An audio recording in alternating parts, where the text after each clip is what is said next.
तो हिमेश, तो कि आप एक कंटेंट क्रिएटर हैं, मैं आपसे शुरुआत करना चाहता हूं। देखिए, कंटेंट क्रिएशन एक ऐसी चीज़ है जो डिस्कवर हो गई इस देश के अंदर। करते थे लोग, लेकिन पैंडेमिक आया और उस दौरान फिर जिस लेवल पे कंटेंट क्रिएशन चला गया और फिर उसका जो मोनेटाइजेशन हुआ, तो एक पूरी कड़ी बनी, चेन बनी। और अब तो हम कंटेंट क्रिएटर या क्रिएटर्स इकोनॉमी की बात करने लग गए। ऑरेंज इकोनॉमी भी उसके लिए एक टर्म आ गई है। अब ये जो बजट में अनाउंसमेंट हुई है कि इतने कंटेंट क्रिएशन लैब्स बनाए जाएंगे, स्कूलों में शुरुआत होगी, कॉलेजेस में शुरुआत होगी, कैसे देख रहे हैं आप इसे? क्या वाकई में कंटेंट क्रिएशन एक फुल फ्लेज इकोनॉमिक सेक्टर जहां पर लोगों को पूरा पूरा रोजगार मिले, ऐसी जगह ले सकता है? जी, thank you so much Vipin ji. मैं हूं तो एक माइंडसेट कोच, लेकिन जब भी मैं ट्रेनिंग्स देने जाता हूं ना, तो ये ऑडियंस में हमेशा एक ही सवाल होता है कि वीडियो कैसे बनानी है, कैमरा कैसे सेट करना है, एंगल क्या होना चाहिए, स्क्रिप्ट क्या होनी चाहिए। तो मैं ये बताना चाह रहा हूं कि इसकी कितनी बड़ी नीड है, कितनी बड़ी नीड ऑलरेडी यूथ को है। मैं सेशन कर रहा हूं माइंडसेट पे, लेकिन सवाल आ रहे हैं कंटेंट क्रिएशन पे। तो इस नीड को मीट करना बहुत जरूरी है, वो ट्रांजिशन बहुत जरूरी है जहां पे हम लोगों को वो स्किल दे पाएं।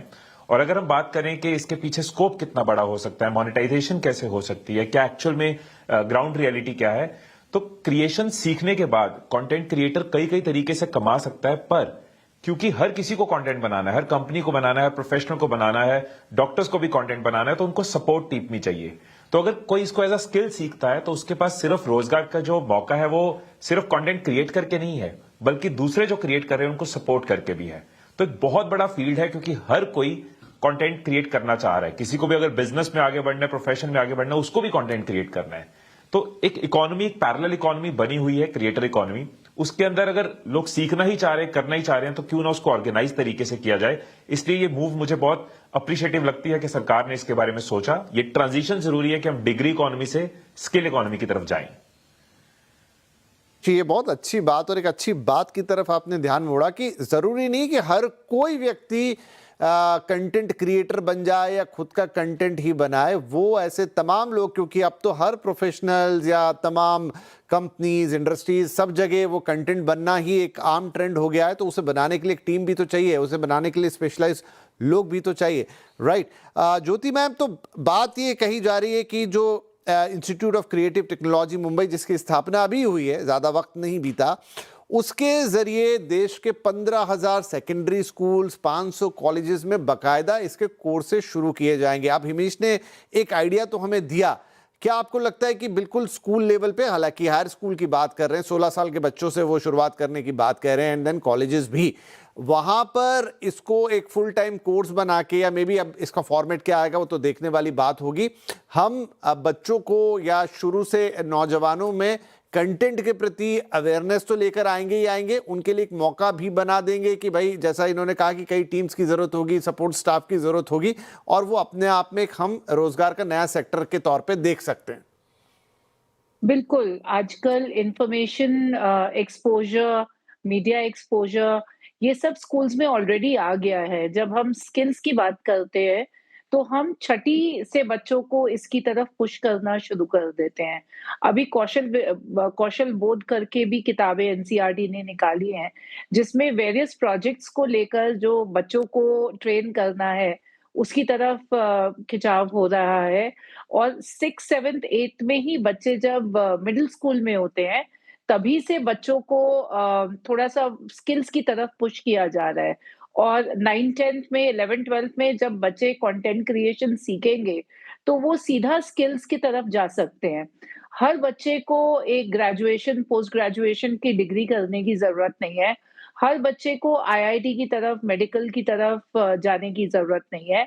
अगर बच्चे इसको स्किल को अच्छी तरीके से सीखेंगे, और जैसे कि अभी कहा गया कि अगर ये सिर्फ कंटेंट क्रिएटर के लिए ज़रूरी नहीं है, उसके साथ कैमरामैन की ज़रूरत है, उसके साथ एआई के ज़रूरत है, उसके साथ पूरे पैराफर्नालिया की ज़रूरत है।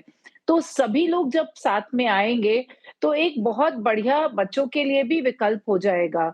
ज़रूरी नहीं है कि बच्चों को हम लोग सिर्फ पुश करें कि आप हायर एजुकेशन में बीकॉम करिए या बीएससी करिए या आईआईटी की तरफ जाइए।